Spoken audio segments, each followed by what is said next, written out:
Round one. Hello, and welcome back to Inside Boxing's Throwdown. I'm Aurelio Martinez and Steve Johnson. In this episode, we're going to bring to you these up-and-coming boxers that are making their way into the national scene. Every year we have, Steve Johnson, every year we have boxers that turn pro. They go from amateur, then they stay and they go into the local scene, and they kind of get their feet settled into being professional. Mm-hmm. Then sooner or later, they got to make it out into the national scene in hopes of pursuing their boxing career into a world championship. Yes. Well, we're no different here in Colorado than anywhere else across the United States, and we have a local gentleman that now has been seasoned as far as the local scene and is making his way into the national scene, climbing that ladder in hopes of becoming a world champion. No doubt. Okay. That my man is Manuel Lopez. Okay. Both of us knew his father. His father was a professional boxer. Yes. Back in the day. Manuel Lopez Sr. Actually fought for a world title out of the country. So he was actually a very good boxer. And Manuel was following his father's footsteps and has turned out to be quite a boxer himself. Yes, he has. Okay. We here in Denver refer to him as Manny Low. That's his nickname. And Manny Low was part of the Henry Delgado, Mike Alvarado camp for a few years, and now he's branched off and signed with a new promotions company. We'll let him talk about that as we get into our one-on-one with him. But Manny Lopez is a very highly decorated amateur, in Colorado, and for him to move to the pro ranks, as you said earlier, Aurelio, pretty much a no-brainer. He's done as much as he can do locally, and like you said, now he's moving on to the national scene, and we expect good things from him. That fight that he has coming up this Thursday on a Roy Engelbrecht Promotions fight card out in Costa Mesa, California, at the Hangar, Yep. Where he will take on a kid who's undefeated, 9-0-1 by the name of Kevin, not 9-0-1, 9-0, Yeah. Kevin Watts. 9-0. Okay. Well, that's great. Kevin is kind of in the same predicament, trying to make his leap. So this is actually going to be a very good test for each boxer to see who's going to make it to that next level. You go into the prospect level, then you get into contender level, and then after you get into contender level, well, then you're in the mix. You get in the mix. And for Manny to go on the road on this fight, he's obviously confident. There's no doubt he has to be confident to make this first fight he's had in a while to be on the road. So, well, anyhow, he's in studio, and we're going to do a one-on-one. Steve Johnson's going to do a one-on-one. So, Steve, without any other waiting or suspense, let's go ahead and bring him in, and let's go on to let the people know who he is, and you can take it from there. There you go. All right. Without further ado, let's welcome in the studio Manny Lopez, who we refer to in Denver as Manny Low. Manny Low is 25 years old. He's got a record of 9-1 with 5 KOs. He'll be fighting this Thursday on a Roy Engelbrecht fight card, Roy Engelbrecht Promotions fight card in Costa Mesa, California. He'll be taking on the undefeated Kevin Watts. And Manny, welcome to the show. Thanks for having me. All right, buddy. Let's talk about a little bit about you. Let's make this is all about you. Let's let you start off from Aurelio and I go way back with you and your family. So we know, but for the rest of the world who wants to know who is Manny Lopez, tell us about yourself. I'm just a young fighter from Denver, Colorado, trying to be the next world champion from Denver. I'm going to be the next world champion from Denver, and I want to be a world champion, also a people's champion. People who like me and love me, and I could give back to the community. Good. That's one of my main things. Now I know. We know that you started off with the Henry Delgado. You were part of the Mike Alvarado camp, but you recently signed with a new promotions company. Tell us a little bit about that. Well, yeah, it wasn't so much a promotion. It was mainly with my manager, Alan White. He has a couple of. He's an agent for a couple of players, professional players, and everything. So I thought it was Sports players. Sports players. Okay. I thought it was a great move on my part because he's business-like and he's so far taking care of me. He's a good dude. So yeah. Good. Okay, now let's talk a little bit about this particular fight with Kevin Watts. Kevin Watts is a couple years younger than you. When looks like he's an inch or two taller than you. Right. Okay. His record is 9-0, and he's got 3 KOs. He's also another California kid. Tell us what you know about Kevin Watts, what you expect from Kevin Watts, and more important, what you expect from Manny Lo. I actually have. I just know his name and his record. I can't find anything on him. I mean, we had our people look, and I can't find anything. So I'm just expecting a typical fighter who runs and jabs and holds and don't like to mix it up. So, but I do know I'm going into his backyard and a territory that I was familiar with. So this time I'm gonna bring it. I have to. But as far as him as a fighter, I really don't know much. I mean, if he's only have 3 knockouts, he probably has some pop, but he don't have enough to take people down, take people out. Okay. Now, just since you're talking about this pop, let's talk about pop a little bit, because my understanding is this fight is going to be contested at welterweight, correct?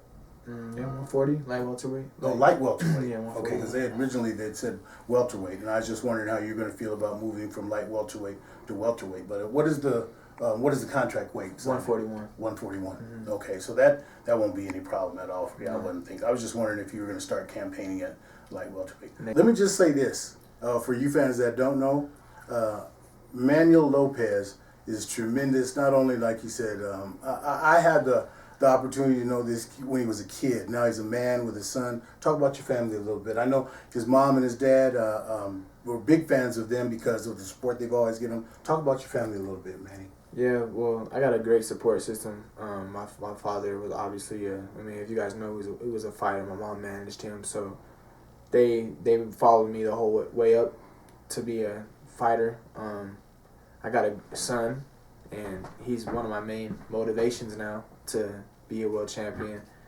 So I got a huge family support, but besides that, my immediate family, I have like my uncles, my cousins, my aunties. Like, I got people from my family who's willing to take time off work to go to California to watch me fight. So, and they're all big supporters of my boxing. So it's just a blessing to have that. Because like I said before, I think once before when I was on this show, that many people don't have that, and I'm just blessed to have that. It's really nice to have had you back in back in the studio and talk with us. But let's talk a little bit more about this fight with Kevin Watts, because like you said, you don't know anything about him. You said you don't think he has enough pop to do much with you. Let's talk about you. What's your game plan going to be? Well, I'm going to his hometown, so my game plan is to make him uncomfortable. Pressure. If I gotta just make him uncomfortable. Throw hard shots. If I have to fight dirty, I will. It's just because when you're going to somebody else's hometown, we all know what it is. You gotta win decisively or knock him out to win the fight. And I think the only way that I'm gonna win decisively or knock him out is 1, put pressure, and 2, make him uncomfortable. And that's just my game plan. Just keep pressuring him until he breaks. We've talked about that plenty of times when a guy's on the road. You know that your game plan number 1 should be, I got to go in and stop him. Because you don't want the fight to go to the scorecards. Right. You've learned that the hard way one time, and I expect him to capitalize that on this time.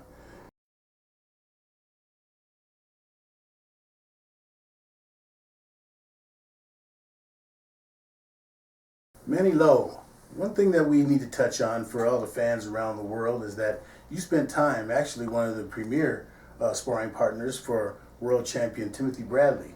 Talk about that experience, what you learned from it. I know you learned a lot, but talk about that experience a little bit. That experience was probably the best experience I've ever had in any of my boxing. From working with Al Mitchell to being out there with world-class amateurs, but being with a world-class fighter, one of the best in the world, with a world-class trainer, one of the best in the world, it was phenomenal. Everything was structured, everything was cool. No music in the gym, no music, no cell phones.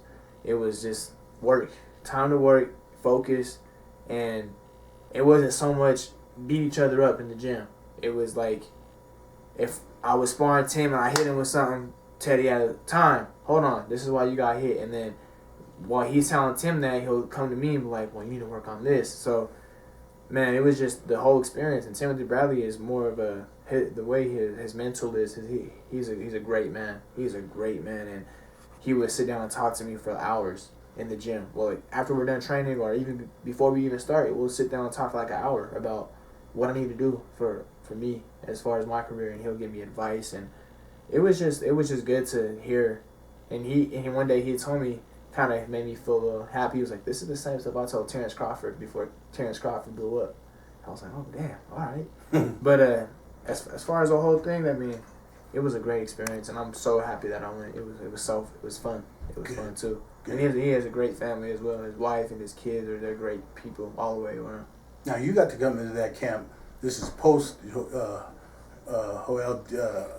Diaz. Right. Okay. Did you feel difference in the attitude and everyone there? I mean, as far as Teddy Atlas being in there, did you feel a difference from just? I know you could compare. I'm just saying. Right. Did you feel from them going around? Did you feel like tension? You type? Yes. No. Anytime Joel Diaz's name was brought up, Tim DeBrad was being very professional and humble about it. He was just like, we just didn't work out, and now I got a really good coach in my hands, and he's teaching me a lot. So his name rarely came up, but it was just very, very humble about it. He just didn't talk. He didn't talk bad about him or say anything negative about him. He just always praised Teddy Atlas. So it was a great feeling to be in there. And good. And see, that was contrary to what, as you remember, most of the media that came up and it was just all negative on Tim Bradley's Well, yeah, part. I mean, there was words that he said in some interviews that probably hurt people's feelings, but he was just being real. But actually in the gym with him and stuff, his name was barely even brought up and wasn't even a problem. Like, I'm sure he didn't want to talk about it, and I didn't want to talk about it. I didn't care.